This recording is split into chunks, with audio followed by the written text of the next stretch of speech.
Hi everyone, this is Margarita with CityGal Papeterie. Welcome back to my channel. In today's video, I'm going to be creating an art journal using the Rollabind disc binder punch with some binding discs.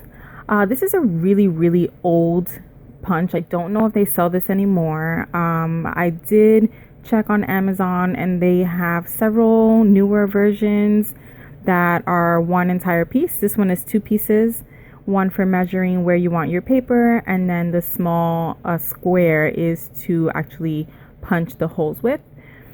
Now, I usually use this to make planners, but I have been wanting to create an art journal and thought, I have this pack of paper that I don't use and has been around for a really long time. It's not really my style, it's one that I inherited. And I thought, it would be really good to create a journal using the Rollabind so that I could pull out the pages when I wanted to work on them and then easily let them dry and then put them back in once I was done.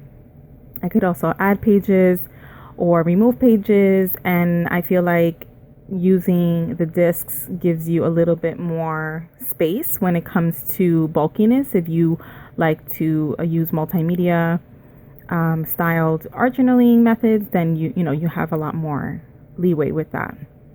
So here I just grabbed two chipboard sheets and I am cutting them down to 8x8 to use as top and bottom covers for the art journal.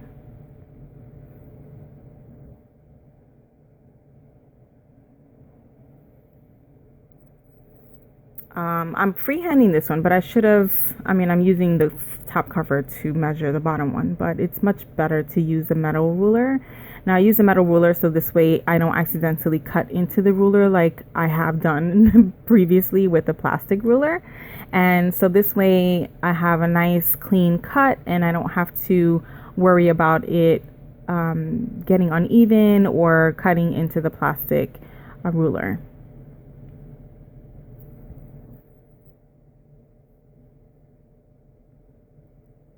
I'll try to include some links below for some of the newer types of Rollabind or this type of binding system via Amazon. I think that's where I checked.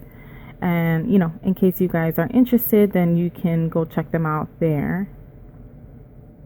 So this one's pretty simple. You lift up the strip, you line up your paper, then you bring back I'm not sure what you call that, but you'll see that I bring back the measuring portion.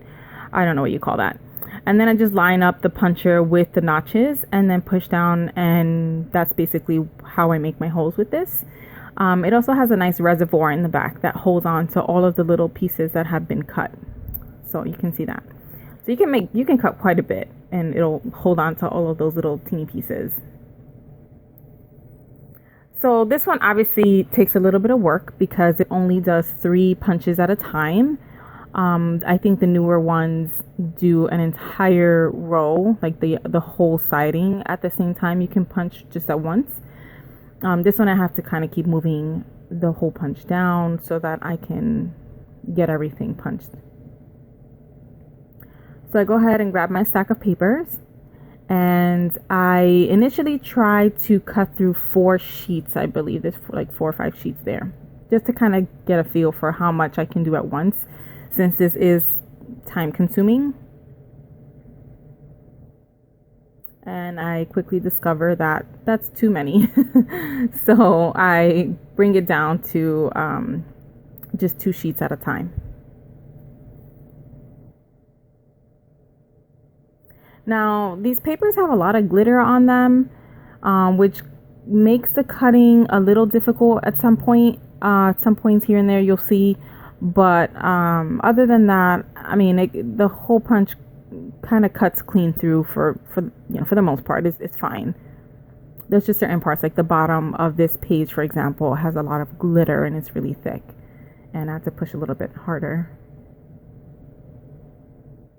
And like I said, I want to use this stack of papers to make this art journal. So I may or may not use the actual designs that are on the sheets. I haven't fully decided yet. I just know I wanted to use up these papers in some way, and I thought this was the best way to do that.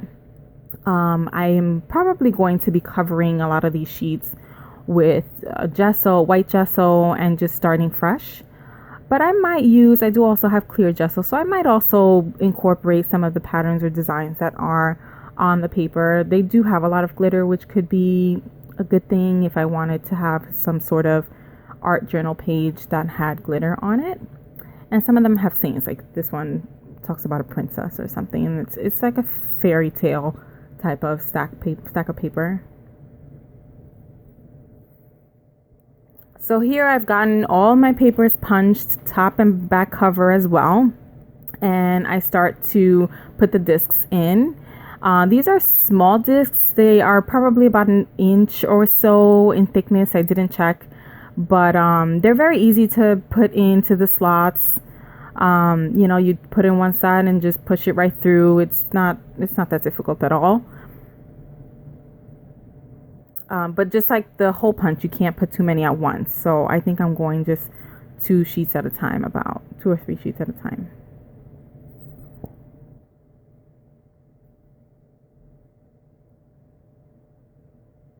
What I really like about these, especially for journaling or planners, is that you can always reuse the discs. So I don't have to go out and buy new discs when I want a new planner. I can just, remove the old pages and either recycle them or shred them or put them away if I want to save anything, and then just reuse all of the discs for a new journal or a new planner.